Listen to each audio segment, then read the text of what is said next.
The latest national poll shows Trump and Carson are still well ahead of the Republican field. The Fox News survey finds them just 1 point apart, 24% to 23%. Ted Cruz is third, followed by Marco Rubio. Jeb Bush is in fifth place with 8% support from Republican primary voters. Governor Bush joins us now here in Studio 57, and we're pleased to have him back at this table. Welcome. Thank you. You know, when many people looked at this campaign before it really began, you were the guy they thought would be the front runner. The first vote doesn't take place until February, but people look at those numbers that I just repeated and say, what happened to Jeb Bush? Well, I wasn't one of those that thought that I was the front runner. I know that I have to go tell the Jeb story. People know me as George's boy and George's brother. They don't know that I was an effective conservative governor that disrupted the old order in Florida and made big changes. And I tell that story each and every day, and it resonates. So, but why can't you have more resonance then, after this long and 2 debates, from telling the Jeb Bush story? What's the problem to connect with the voters about it? It's not a problem. We're just starting. The important race is Iowa, New Hampshire, South Carolina, and Nevada. Then you go into the Super Tuesday states, and we're building an organization in all those places. I feel pretty confident where we are right now. You know, during the Democratic debate, Bernie Sanders said the American people are sick and tired of your damn emails to Hillary Clinton. Are you sick and tired of Donald Trump? He seems to be getting all of the attention in the race, and all of the other candidates are saying, look, we're over here, we have something to say. How are you and your team dealing with the Donald Trump candidacy? Well, first, I admire the fact that he's politically incorrect. I think we're a little too uptight as a nation. I admire the fact that he doesn't feel embarrassed about his wealth. And what else do I admire about him? Let me think. I'm running out of things. He's got a great family. So but is it frustrating? Now that I got that out of the way, is it frustrating? Look, ultimately, people are going to want to know who's going to sit behind the big desk.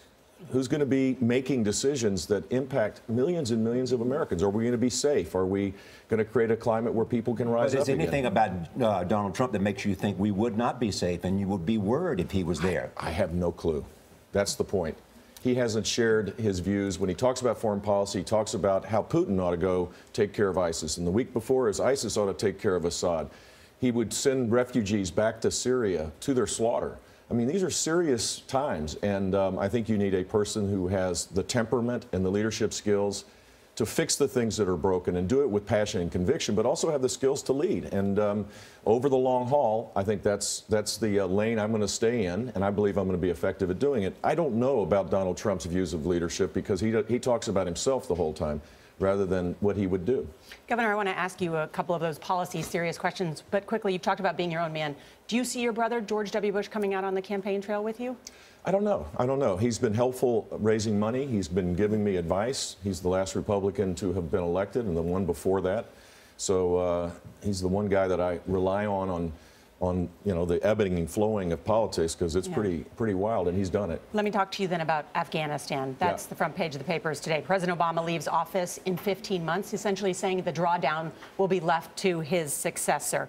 You've said that Obama is shortchanging our military commanders. So be specific. How many American troops would you leave in the ground in Afghanistan? I would take the recommendation of the general that was responsible for it, who's now the chairman of the Joint Chiefs, 10,000 troops or 9,800 troops. I think that's the proper place to be. So you agree with President Obama's without decision? A timeline, because the minute you create a timeline, you're also your opponents, your enemies, are organizing for waiting you out, and I think that's the proper thing to do. I'm pleased the president has not worried about a campaign promise 6 years ago. Conditions change, and I think he made the right decision to keep troops on the ground. But it looks like it's political. Cut it in half, and off we go. And you're right, the drawdown will take place in 2017, so the next president will have a chance to engage with the commanders and make a decision based on a long-term strategy. We have none, really, in the Middle East right now. We're just reacting to events, and it looks pretty ugly. Speaking of that, at what point do you think the president has to react more, and how, to the Russia's increasing presence in Syria? He should have earlier, because that void now is filled. We see even Cuban generals in Syria. We see the Iranians as well as the Russians. I think we need to create safe zones to have a safe harbor for refugees and to allow us to rebuild the remnants of the Syria Free Army. We need to engage the Arab world to provide support for a unified effort. We need to have no-fly zones. And you know, the argument is, well, we'll get into conflict with Russia. Well, maybe Russia shouldn't want to be in conflict with us. I mean, this is a place where American leadership is desperately needed. Russia's there to prop up Assad. We're there to deal with both Assad and ISIS, and we should garner the support of Europe and the Middle East countries to do just that. All right. Your advice to Joe Biden this morning is what? Continue to speak Korean as effectively as apparently he does. Okay. All right, Governor Bush. Thank you. Nice to see you. Thank you. Really, thank you for joining us today.